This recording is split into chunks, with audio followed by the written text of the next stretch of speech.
Hey, I'm excited to be doing your life plan soon and wanted to talk to you a little bit about your pre-work. Most of it is self-explanatory, but one of them is called core values. And we're going to spend quite a bit of time on this, but I wanted to give you a chance to think this through, ponder it, make sure that the words you're using, or at least the thoughts you've got, are resonating. It doesn't have to be exactly perfect for us to get together. I'm sure we will wordsmith it and rearrange some things, but I just wanted you to jot some ideas down. And the way I like to talk about core values, I'm sure you've heard of them, many companies had them, but we actually have core values as people also. And one example of this is that in business we have stores that do a lot of the same things. So we have a Walmart and a Target.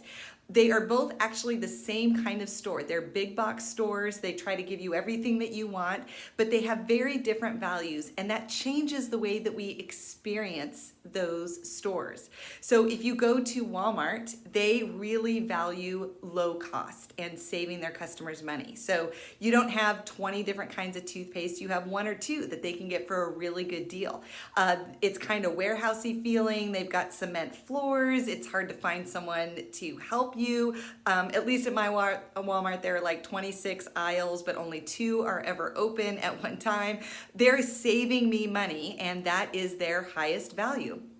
Target, on the other hand, again, the same goal, the same market, but totally different values. They value a great shopping experience. Their belief is that just like Walmart thinks if they have the low price, they'll get more customers, Target thinks that if they have a great shopping experience, they will get more customers.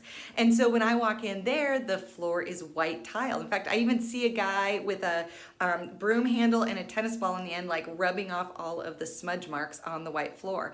All of their aisles have the food like arranged exactly right. I can get a lot of different kinds of toothpaste there because they're giving me a great shopping experience. So same thing, different values. And that happens with us as people too. It's not so much that the values that are out there are so unique or that we don't agree with them. I'm sure Target wants to have good prices and Walmart wants to be a good shopping experience, but they've chosen some values to be more important than the other, and it changes the way we experience them.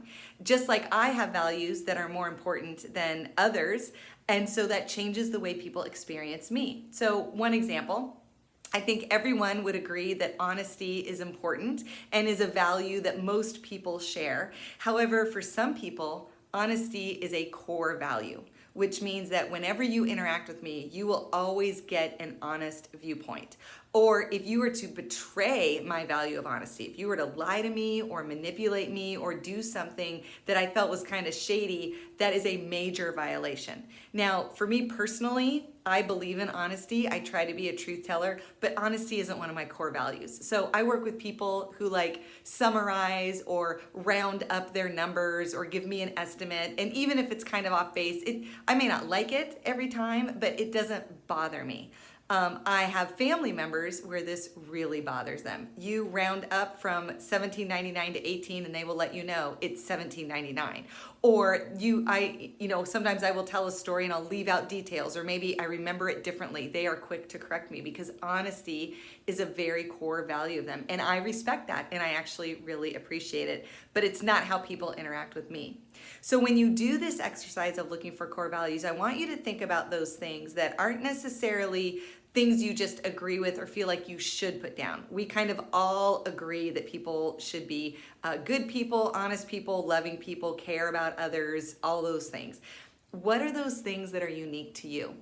And one of the litmus tests is if someone violates this, it seems to bother you more than it bothers other people. So on your worksheet, take some time and write down those thoughts. You might even just do a big brainstorm if you're an idea person. Write down all the things. Maybe you can bucket them or we can bucket them together if you aren't sure.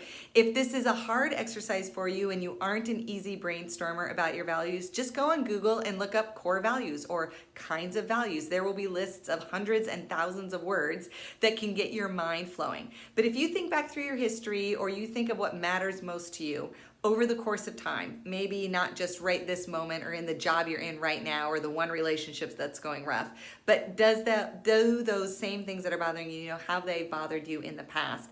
And write those down on your list. And then when we get together, we'll spend some time bucketing them, wordsmithing them, comparing them to the other tools I'm going to use to make sure we can rule any out that we've covered in other places.